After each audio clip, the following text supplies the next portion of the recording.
मच्छिंद्रनाथ योग साधना विसरून गेले रमले स्त्री नगरात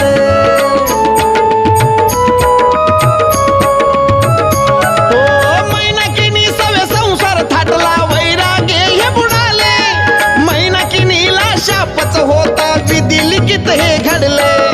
मीननाथ हे पुत्र लाभले राजा होऊन सुख भोगिले मीननाथ हे पुत्र लाभले राजा होऊन सुख भोगी